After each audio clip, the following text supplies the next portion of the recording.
Welcome back to our Monday morning recaps, going game by game. Every NFL game from the Sunday slates, as well as Thursday Night Football, the London game, and we're going to look at everything relevant that happened in fantasy football in every single game, what we could take away, what we're looking forward to, bye weeks, all that good sheesh, okay? So welcome in. Every Monday we do this, so make sure you're subscribed. And since it is Monday, you know that Underdog is hooking y'all up with a very, very, very luscious free square for Monday Night Football. The Chiefs take on the Saints. And if Patrick Mahomes gets one single yard in this game, one single yard, you win on Underdog Fantasy, okay? It is literally a free square. They want you on the platform, as do I, all right? So if you get onto the platform, if you download Underdog Fantasy, and you use code BDGE when you deposit $10 on there, you will get this. You will get a deposit bonus. You will get our weekly rankings at BDGE for the rest of the season, but you will more importantly get this free pick of Mahomes over 0.5 yards in tonight's game. But let's talk about the other games. Let's start with maybe, just maybe, the game of the week. My Falcons beat the shit out of the Tampa Bay Buccaneers. Overtime thriller. We go into OT in Atlanta, 36-30. Kirk walks away. It's Monday morning. I apologize. Kirk walks away with over 500 passing yards. And with these recaps, I'm always going to try to just keep it to the fantasy relevant things. We knew Drake London was good. He played really well. Darnell Mooney is shaping up to be such a good wide receiver 2 in real life for the Atlanta Falcons, and just a really, really rock solid like fantasy wide receiver 3 right now, as you're seeing the Falcons are getting more and more in tune with what their offense is. This was, something I talked about a lot during the summer, something I talked about a lot during the opening weeks of the season, was that we needed time for this team to gel, man. We needed time for the Falcons with a brand new head coach, a new scheme, new OC, new quarterback. Like, there was so much moving stuff going on in Atlanta that it was always going to take a little while. And now we're starting to see that come to fruition a little bit. Now, of course, it's a little bit scary seeing Bijan down here, 12 for 61, only 3 for 16 through the air. Usually he gets it done through the air, like 4 for 45, whatever. Better days are ahead. But yeah, overall it's just been fucking disappointing for him, is what I'll say. Kyle Pitts, 7 for 88. He had a big day. I'm going to be honest, if this opens up a trade opportunity for you, I would do that immediately. I would flip Kyle Pitts for Tucker Kraft straight up without a doubt of hesitation in my mind right now. Pitts has become this, like, if you only look at the box score, you looked at your fantasy team and said, oh, he got me 16 PPR. He had that 32-yard catch to open the game. Other than that, he was like the third and fourth read, just a check down option when Kirk had nowhere else to go. He is such an afterthought in this offense. Like 8 targets sounds great, but when you look at the number of pass attempts, 58 pass attempts, not that good anymore. That drops down to, like, I don't actually know the number off the top of my head, but I can't imagine it's much higher than like 14% of the target shares. So you have Darnell Mooney with 16, Drake London with 13, Ray McLeod gets more than him with 9, and then there's Kyle Pitts. It feels like Kirk goes through all of his reads, and then he's like, fuck. None of those guys are open. Let me see if Kyle Pitts might be open in the check down. He's not like winning his routes. There's no separation. This is easily a sell high moment for Kyle Pitts if you can. On the flip side, Baker Mayfield throws for 3 scores. 2 of them go to Evans, so that's just the way that receiver room breaks out sometimes. We will take a look at the running back room here. We have Rachaad White, who goes 10 for 72 on the ground, busted off a 56-yard run. People were saying we didn't even know if he was capable of doing that anymore. Bucky, 9 for 44 on the ground. Neither of them really do anything in the passing game. But if we look at the breakdown of snaps in the backfield, it's a lot more the same. Rachaad White continues to hover around 65%. It started to look like it was going to trend more towards Bucky, but it did not. He still stayed stagnant around the 40% mark. Now, the one like big takeaway here is Rachaad continues to run, a lot of the routes, 53% of the routes here. But you'll start to see the inside the 5 attempts here, the goal line attempts. Rachaad White got all of them weeks 1 through 3, hasn't gotten one since week 4 started off. And Bucky Irving is getting the far large majority of those. You're still seeing Rachaad White play a very heavy early down role. You're seeing him play the long down and distance roles. You're seeing him play a lot of the 2 and 4 minute snaps, which still makes him just as valuable as Bucky. But Bucky's starting to get a lot of the goal line work, which is kind of interesting there, given the build of these two guys. But right now, neither of them can really be trusted as more than like an RB3 because there's just not a ton of value going on in that backfield if we don't know what the fuck is going on. And just a quick little plug here. This website is fucking incredible. It is fantasylife.com. The utilization report updates every Monday morning at 9 a.m. where you can just go in there and look at any of these snap counts between any positions, any teams, any like groups that you want to check out. They have all these just incredible numbers, long down and distance, inside the 5 attempts. Regardless, you want to look at Saints didn't play this week, bad. No, what the fuck? Neither did the Chiefs. The Cowboys, we want to see the breakdown between Rico and Zeke, 51% in favor of Rico. He is now coming off of his season high in snaps. And we saw the big game from him last night. But point is, Fantasy Life has all these for you. They have a package there where if you use code BDGE when you sign up, you get 20% off. It's a full year package for like $100, so you get it for $80 with our code. The link is the first thing down below. So this is one of the best resources in fantasy football right now. Let's move over to the worst game of the fucking week. And I literally wanted to just jump straight out a window because if you've been following Your Idiot League Mates, our fantasy league that we're doing in the office, you knew that I had 4 London guys going, which is the woe. Like playing guys that play in London is horrible. These dudes just historically underperform in these games. A lot of it, like travel schedule is weird, like the time of the game is weird. It's there's a lot going on here, and you could very much see in the performance of these players what's going on. So having to start 4 of them was the worst, and I started probably like the fucking 4 worst players in this game: Rodgers, Brees, Darnold, Jordan Addison. Okay, so let's start with the Jets. Rodgers throws the ball 54 times. He was not good, but the numbers like kind of got there. 2 touchdowns, did have 3 interceptions.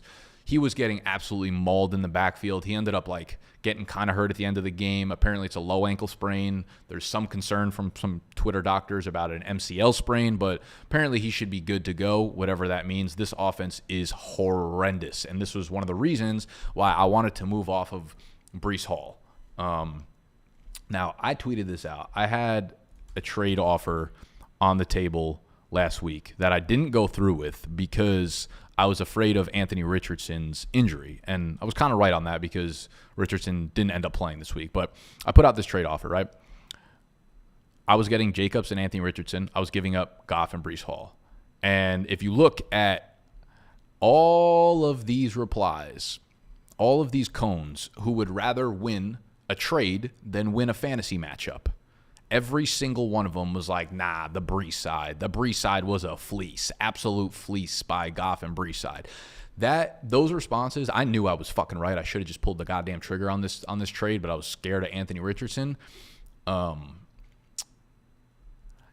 this is what happens when you don't watch football at all and you just look at box scores and you hang on to value. If you watched any of this game, if you watched any of Breece Hall play, he quite literally looks like Najee Harris out there. Now, the line is doing him no favors. The line is horrendous out there in London and New York. He is getting hit 3 yards behind the line of scrimmage every time. My major fucking concern right now is we actually saw a couple holes, right? He saw like 1 or 2 holes, which is more than he's gotten at any given week so far. He saw 1 or 2 holes. His explosion was 0. Like there was nothing that happened when he got holes there. There is something going on there. I don't know what it is. I don't know if it's an undisclosed injury. I don't know if he put weight on this preseason. But if you watch literally any football, and again, this is coming, like we're here in New York. We get every Jets game, and we watch them every Sunday. This has been the same thing. Like what you guys saw on the London game with Breece has been what we've been getting every single week. He scored a couple touchdowns in the beginning of the year, but he has looked awful as a runner. But yeah, we'll move on from there. Just a bunch of cones, by the way. Just try to one time think for yourself. Be an original thinker. Watch some football, make an opinion, and then get out there and fucking say that opinion. Receivers, Garrett Wilson, 22 targets. Somehow ends up with 101 yards on 22 targets. Good to see, I guess. Like if you're a Garrett Wilson owner, this is fucking incredible. I don't know that it actually gives me any confidence in like us getting Garrett Wilson that we wanted. This was like just a weird game script. Rodgers is never going to throw the ball 54 times again. But yeah, good to see, I guess. Lazard keeps scoring valuable fantasy points for you. He keeps getting into the end zone. So you have worse flex options in in these bye weeks. Mike Williams looks good too. I wish they got him more involved, but it doesn't really seem like that's happening anytime soon. On the flip side, Darnold has his worst game of the season for sure. Aaron Jones is probably the big takeaway here. He gets hurt, and they have a bye next week. But from what I've gathered, this is possibly a hip strain, possibly a hamstring strain, and he wasn't able to finish the game. He looked pretty limp on the sideline there. Now, they have a bye. It's possible that he plays after that week, but there is a decent chance that this is a multi-week injury. So maybe he misses no games. Maybe he misses one. Maybe he misses two. But Ty Chandler needs to be picked up and owned everywhere. And speaking of, obviously, I do the waiver wire show every single Tuesday. So if you're not subscribed, subscribe for that. And you can go check that out. And I'll let you know where Ty Chandler ranks and how much fab we should be dropping on that man's. Panthers, Bears. This one was obviously, not obviously, but in my eyes, a very clear fucking whooping was on the way because the Bears pass D is their strong point. The Panthers were without so many of their defensive players. This was my favorite spread to take on the week. It was the Bears -4. The Panthers are already down Derek Brown. They were down Shy Tuttle. They were down Jewel. They were down Shaq Thompson. They were down like everybody on their defense. There was just no chance that the Bears could fail in this game script. They had nothing going on there. The matchup was just way too easy for the Bears, like what their strengths were versus what the Panthers' strengths were. So we had a coming back down to earth game for Dalton. Chuba continues to be like a must-start player every single week until Jonathan Brooks returns. We don't really have a timeline yet, next 3 weeks hopefully, but is what it is. Nothing to really take away from the receivers. Down game for Deontay. Xavier Leggett did hurt his shoulder in this one, but it's not believed to be serious, so he could play next week. Although these types of games are going to happen when you are the Carolina Panthers. Now, they play the Falcons next week, so easier schedule. Then they get Washington, which is obviously a nice cake matchup. So I wouldn't be too scared to start the Panthers passing offense going forward, despite how they performed in this one. Now, we move over to Chicago. Caleb, 304, 2 touchdowns. DeAndre Swift gets home again, despite averaging 3.5 yards per carry. Roschon gets home twice, only averaging 2.5 yards per carry. Their run game is still a problem. This feels like a game where I would not get too attached to the box score results. I still think they look pretty sloppy on offense. I still think Caleb Williams is holding the ball so fucking long. And this game was a product of the Panthers defense already being one of the worst defenses in the league, but then being down like half their starters. So I will take almost nothing away from this game statistically. If you had DJ Moore, great that you had him in your lineup. Rome Odunze, Keenan Allen continue to be really low floor, like not really, confident ceiling players. Keenan Allen is like an absolute dud at this point. I don't think he has like 100 receiving yards on the season, so that's not great. Ravens-Bengals, this was fucking epic. This was an epic game, epic failure by the Bengals. We actually got this on camera. We were watching the games here, and the way that they ran out those last 3 plays where they had the field goal opportunity, you could just tell they were going to miss. Like, anytime a coach plays like a fucking coward, anytime a coach plays the way they did at the end where it was just 3 straight runs, we're like playing not to lose, we're playing for this field goal, you just knew they were going to fucking break that field goal at the end. Like, that energy becomes the fucking play. It was pathetic. But Lamar continues to be just an absolute dynamite quarterback in fantasy. The quarterback one right now. Derrick Henry, after that shaky week 1, continues to be a top 3 fantasy option right now. He looks incredible. Zay Flowers, big bounce back game. Mark Andrews, 4 for 55. He should have got in the end zone too. Lamar actually fucking hit him on a terrible ball at like the 3-yard line. If he had led him, we're looking at a 4 for 60 and a touchdown game for Mark Andrews. But regardless, like fantasy-wise, he was actually the 3rd leading tight end. Likely scores twice. Charlie Kolar scores once and has a 64-yard receiving day. You can't really trust any tight end in Baltimore right now. You can't really trust any pass catchers or any players in this lineup outside of Lamar, Derrick Henry, and Zay Flowers right now. Cincinnati, Joe Burrow is so good right now, and it is coming. If you own him in fantasy, it's like a perfect storm of the Bengals defense being horrific with their offense just clicking on all cylinders. So he's a high-end QB1 right now. Jamar Chase is elite in every sense of the word. Great to see T. Higgins back. I was very high on him coming into this week. 9 for 83, gets in twice, 14 targets. Love to see it. Extremely condensed target share. they're clicking now because they have, their receivers at full strength. 26 targets on 39 attempts between Chase and T. Higgins. So obviously them two are must starts every week. Now the running back situation gets murky here because Zach Moss is weird. He got like hip drop tackled, looked like he had a high ankle sprain. He ended up coming back in the game like a play or two later, gets one carry, then comes out for the rest of the game. Feels a lot like the Joe Mixon situation where Joe Mixon had the high ankle sprain in the middle of the game, came back in, but like was super ineffective, and now he's missed like 3 weeks in a row.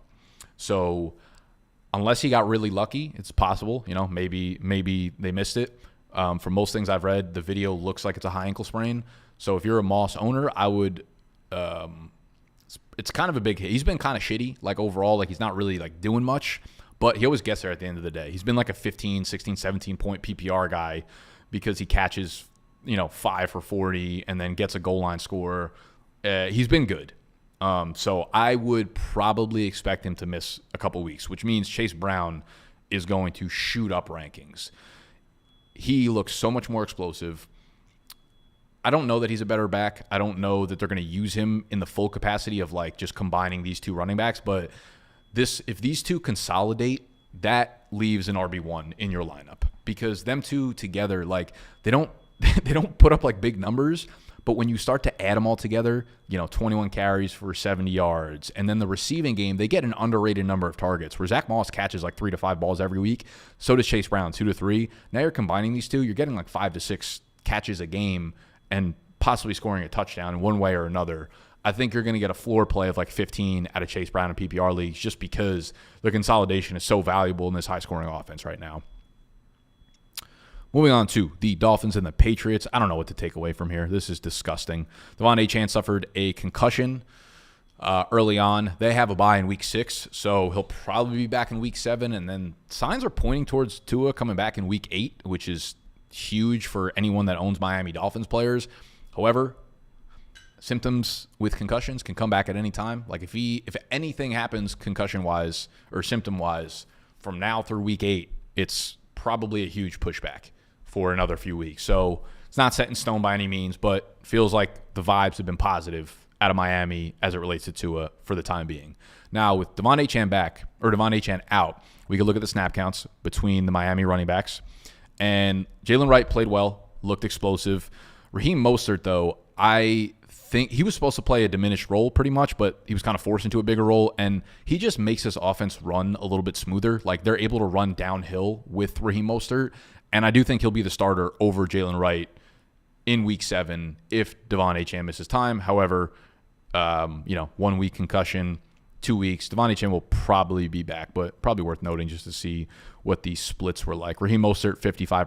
Jalen Wright only down at 34%. I just think that speaks to the style of player that Raheem Mostert is. He's not even like a big back, but they kind of use him as like the bruiser back, and they kind of need that right now when all they did, the beginning weeks of the season was like focus on gimmicky type beats. Just kind of keep an eye on Devon Achane reports, but I'm not going crazy on the wire on any of these guys, just given that they have the bye in week 6. On the flip side, nothing brewing here. We need Drake May to come in, but I also don't think they should put Drake May in behind this offensive line. Ramondre Stevenson, turns out that benching was a lie. He did sit the first series, I think, of the game, but then came in and immediately just resumed his role. So if you were ballsy enough to start him, it paid off for you. He did tweak his knee at the end of the game, but he came out in the press conference afterward. He said it's not serious. No one from the Patriots sideline considers it serious, so I wouldn't be overly concerned about it. Cleveland Browns continue to be just the worst thing that's ever been put onto a football field.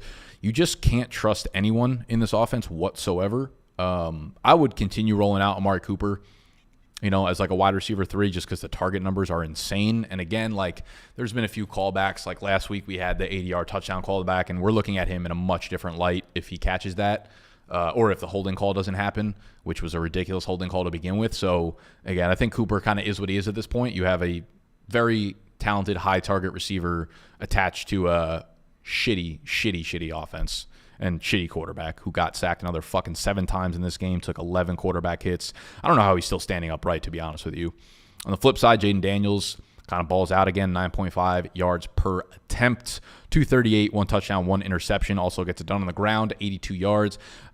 To be honest with you, on the Washington situation, I could not have been more wrong in the preseason. I thought this offensive line was going to be abysmal. They've played really well. Their defense has played way better than anticipated.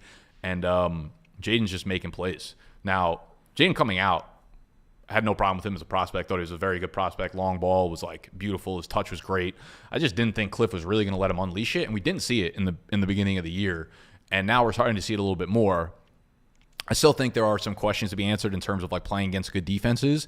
And it's easy to say like, oh, it was the Browns defense, but the Browns defense is clearly not what we thought it was going to be coming into the year. The Browns' entire team is just decimated right now. The defense can't be good when the offense is playing this poorly and giving them the field position and no time to rest and all that kind of shit. But yeah, Jaden Daniels has been fucking incredible. Terry McLaurin has really like come on in the last like few weeks, so you obviously start him every single week. In the backfield, Eckler looks good, man. He hasn't really been getting into the end zone, but I think there are like really, really big blow-up games on the horizon for him, especially in games when they are trailing, man. He's been really efficient. He obviously like clearly has lost a step. He can't break away long runs anymore, or like finish those long runs, I should say.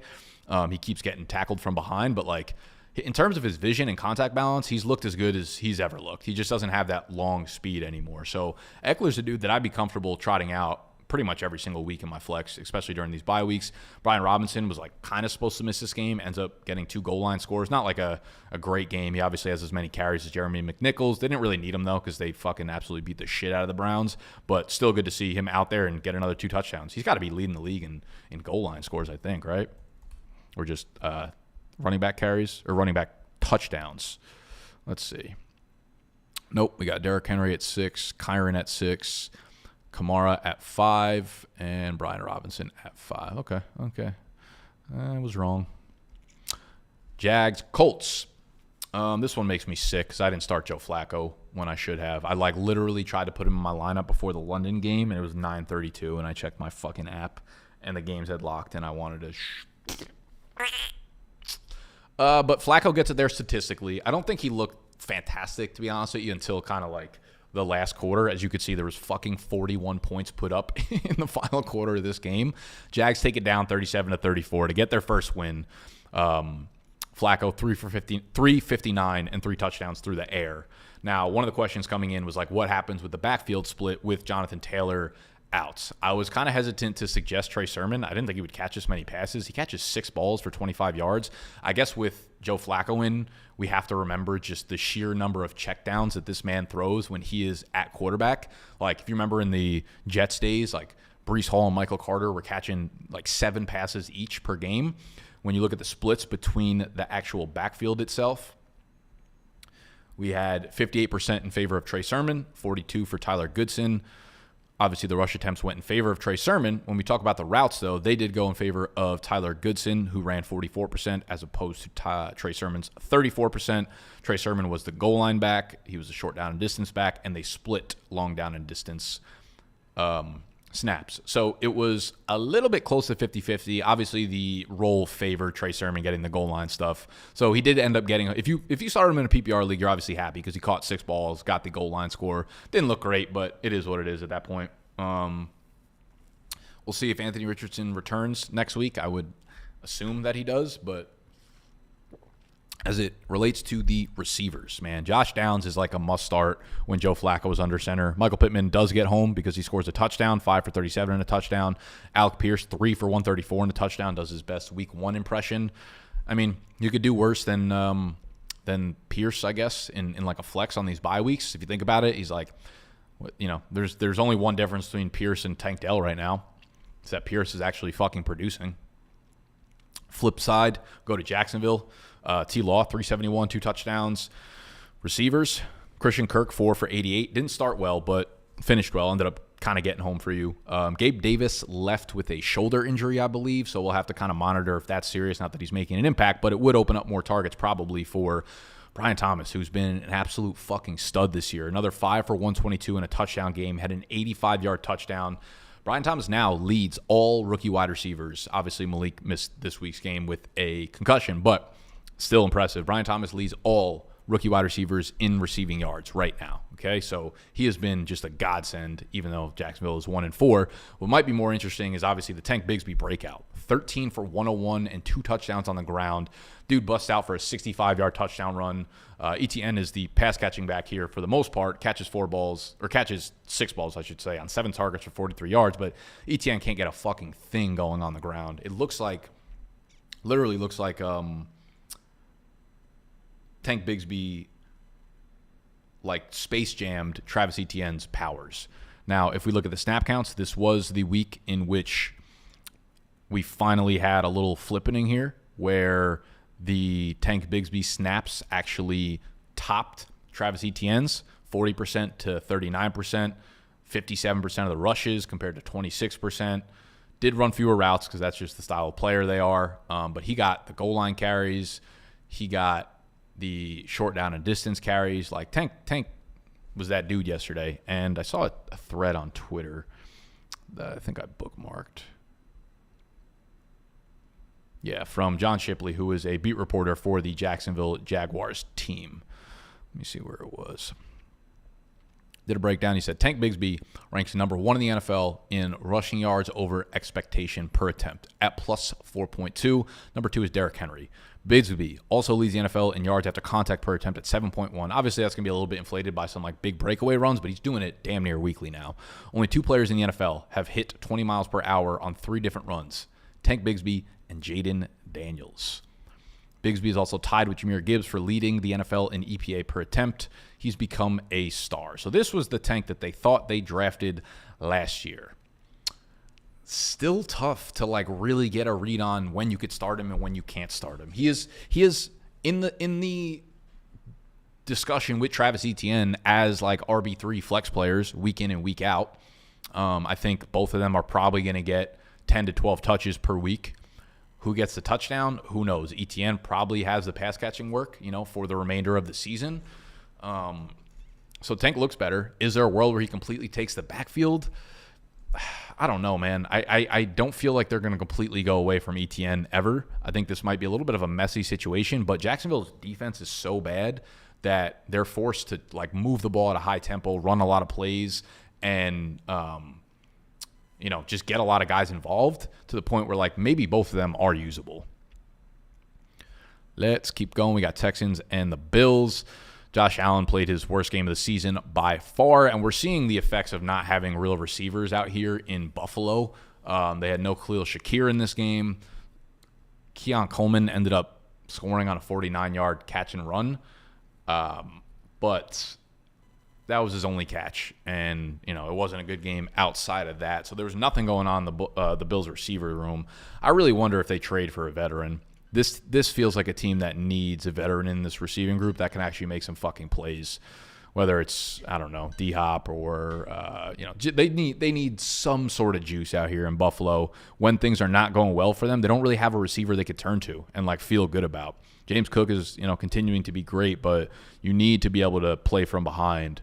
And not just have Josh Allen run the ball and like literally get concussed and come back into the game. Houston, CJ Stroud, 331 and a touchdown. The running back room, God damn it, Joe Mixon, just come back, please. Because like we can't keep watching Cam Akers roll out here, even though Darian Gumbawale played a lot more than he did and was probably the better option overall. Caught 6 passes, 57 yards. But the receivers, we had Nico Collins caught a bomb, like a 70-yard touchdown pretty much, and then pulled up with a little hamstring injury on the sideline, ended up leaving the game for the remainder. Now, he was dealing with a minor hamstring tweak in practice, which is what makes this a little bit concerning. From what I've heard, though, hamstrings, anything can really happen. You could be a fucking cone like A.J. Brown and miss a month of the season, or you can play 2 days later like Chris Olave did last weekend. So from what I've heard, it's not a major concern. If I had to bet 50-50, I kind of think he probably plays next week. But just keep an eye on practice reports because Nico obviously missed the remainder of the game. Tank Dell continues to be just such a disappointment. I hold on to him, dude, just because, like, one, if Nico misses time, he'll play more, and he'll probably get more targets. 2, Tank is, like, one of those dudes, especially if you're struggling with depth right now.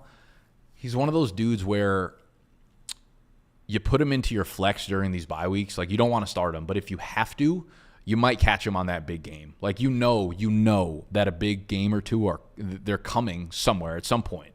You don't want to start him because it's so hard to predict it, and his floor has not been great. But, like, Tank Dell's the type of dude I kind of want to flex during bye weeks, because if he pops off, you have such an advantage during those bye weeks when everybody else is down their starters as well.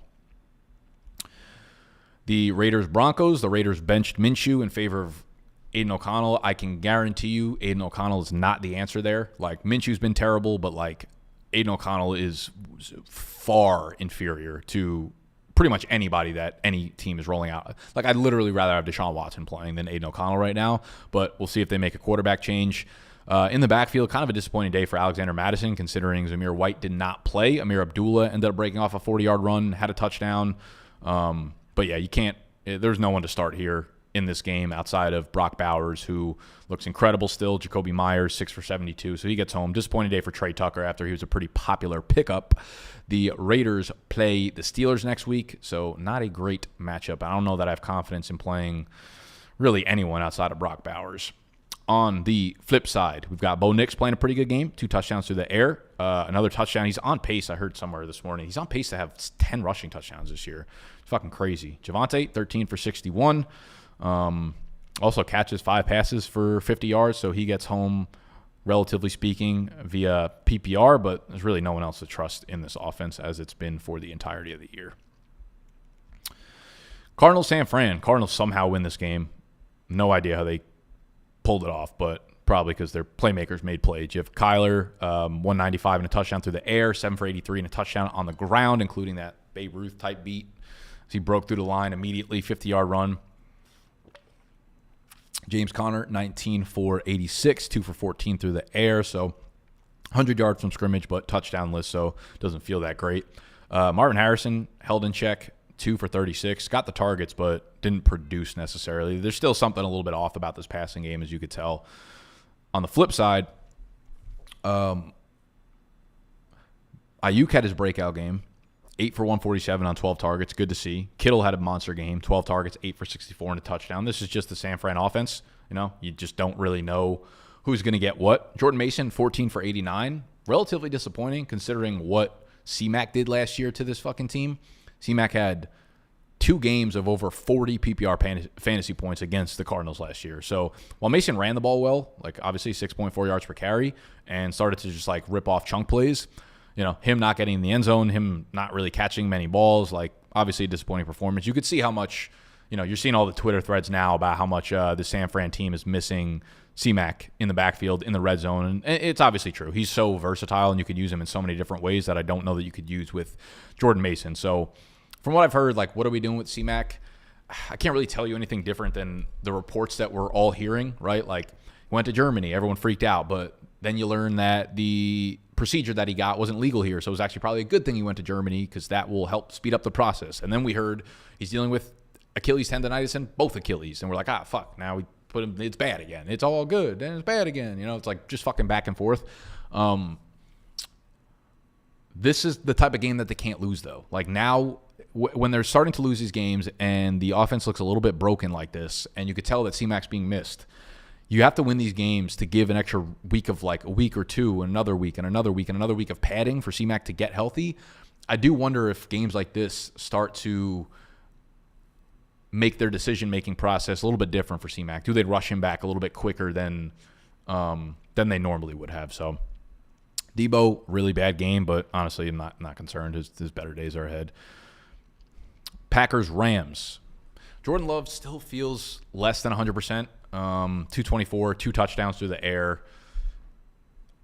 This should have been an absolute blow-up spot against the Rams defense, but yeah, I still think he's hampered a little bit by the knee. He's probably like 80, 85%. I still think we need to get him to 100%, but they have another cupcake matchup against the Cardinals next week. Jacobs gets home 19 for 73 and a touchdown. Not really efficient, but it is what it is. Now, the receivers. We were very high on Dontavian Wicks. Dontavian Wicks shit the bed, obviously. 2 for 20. That man needs to get some hands surgically attached to his fucking wrists because he cannot catch passes. That being said, like, I am confidently rolling out Dontavian Wicks again next week. you can't sit him after the bad game because then that's where the blow-up games happen. If you look at just the usage, there is no difference between last week's performance and this week's performance in terms of just overall volume and participation. So just as easily as he went 5 for 80 and 2 touchdowns last week, he ran more routes. He had just as much of a target percentage in the offense as he did last week. His catchable targets actually went down a little bit. He obviously, he drops balls. That's part of the experience, but he is such a good separator that he's going to make big plays when he does catch passes. So you can be mad about starting Wicks this week. I would be too, but I would put him right back into my lineup next week. One thing we did get right, actually 2 things we did get right, were both the leading receivers for these teams. Tucker Kraft, 4 for 88, 2 touchdowns. He was like such a priority ad for us on the waiver wire show last week that if you've been hurting at tight end at all and you ended up getting Kraft, not only did he probably win you this week, but I think you legitimately have a top 5 tight end going forward for the rest of the season. Getting a pass catcher attached to this offense right now, running the number of routes that he is, Luke Musgrave didn't play in this one, so he's banged up, able to make plays like he did after the catch. Like, he is such a good pickup and such a plug-and-play starter right now for your fantasy team. So shout out to Tucker Kraft, the GOAT. On the flip side, Kyron gets home, 22 for 102 and a touchdown. Now, Blake Corum finally jumped Ronnie Rivers. And I think it's kind of important because Blake Corum was probably dropped in most leagues. I would pick up and stash Blake Corum. One of the reasons that I think he was okay to drop was because it was like, damn, Ronnie Rivers is playing over him.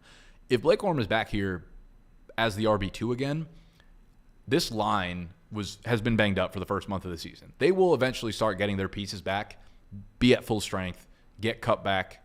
Like, this offense will start rolling again. And Kyron has always dealt with like ankle and lower body injuries.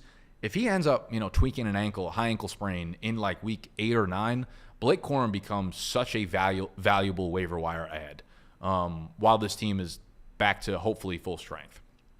Now, the more they lose, the more concerned I get about like how much effort they put in the second half of the season. They keep losing these games, but they're fighting hard, man. I think a lot of these games could have broken in ways where they end up winning. So I don't think Sean McVay's in the world of giving up yet, but I think Blake Corum needs to be owned. Jordan Whittington, 10 targets. Tutu Atwell, 10 targets. 7 for 89 for Jordan Whittington. He was a guy that I was pretty high on for PPR leagues this week. I thought he was a really, really solid flex fill-in, and he kind of comes through in this one for you. They do have their week 6 bye, and then apparently Cooper Kupp is eyeing a return in week 7. I will believe that when I see it. They ruled him out of this game like Monday morning, like midnight, 12:01 a.m. Monday morning. Do they give practice reports during bye weeks? I don't remember if they do, to be honest with you. This is something I probably should know. We're going to need to obviously start to see Cooper Kupp back at practice. Like, he has not stepped foot on a practice field. If we got like one limited practice last week, I would be like, okay, maybe I believe he'll be back week 7. I don't know. So as a Cooper Kupp owner, I am very pessimistic, but could be wrong. Giants Seahawks. This was a shocker of the week. Daniel Jones played great, 257, 2 touchdowns. They win the game 29-20. I think the story of the game here, as Malik Neighbors is out, Wan'Dale Robinson does kind of get home, 6 for 36 and a touchdown. But Darius Slayton, he was a really good pickup and fill-in if you had Malik Neighbors or needed wide receiver help. 8 for 122 and a touchdown. He's been great every time they ask him to be like the guy in that offense, and then they just like never use him otherwise. So it's kind of like a handcuff running back. It's kind of weird, but it is what it is. I want to talk about a real handcuff fucking running back, though. Is Tyrone Tracy Jr., 18 for 129 on the ground, 7.2 yards per carry, only catches 1 pass, which is kind of disappointing considering he was a wide receiver in college, turned running back. This was a dude that if you followed our Dynasty channel at all during the offseason, you probably own a lot of Tyrone Tracy on your Dynasty teams, and you should be fucking ecstatic about that. What's his role when Devin Singletary comes back? He's probably relegated back to the backup role. I think, and this was always my sentiment throughout the entire summer with Devin Singletary. So one of the reasons I faded him. Looked terrible the first couple weeks of the season, but that's what happens with veteran running backs. They get all the run in the beginning of the season, and a lot of them get hurt over the course of the end of the season. And I think Tyrone Tracy was talented enough to force a committee here, and this is kind of how it's played out. Tracy should absolutely be splitting work on the ground with Devin Singletary. Now, take nothing away from D. Sing. He's looked great this year as well. But I think if you have two guys that can both be versatile, both catch passes, both rip off big plays, like you should be utilizing both of them. So Tracy, he'll be a priority add. I just don't know if I'm going to overspend given the lack of confidence I have in what his role is going to be when Singletary's back. Now, they have a great fucking matchup against Cincinnati next week. An underrated matchup against Philly. Steelers are tough, but like Commanders, Panthers, the Cowboys, the Colts in the playoff game, in the fantasy championship, like great schedule. So if Singletary misses more time or like Tracy just emerges, like Tracy could be a huge player down the stretch for fantasy teams. On the flip side, I mean, they got down and they just chose to throw the ball every 5 seconds. So just a bad day all around from Seattle. Kenneth Walker, 5 for 19. 757 through the air, though. He is, what I will say is since coming back, he has seen a shitload of targets. So that's great. In games where he's also going to get, 15, 18 carries in a normal game script game for Seattle. But you could see that the offensive line for Seattle became a massive problem in this one. Geno got sacked 7 times. The front seven for New York is, very good, filled with a lot of talented players. But it was just such a mismatch in this one that it became too overwhelming for Seattle to overcome here, and it became a problem for the running backs, became a problem for Geno, obviously. So much better days ahead for Kenneth, obviously. And just his involvement in the passing game is something that you should be pretty fucking hyped about.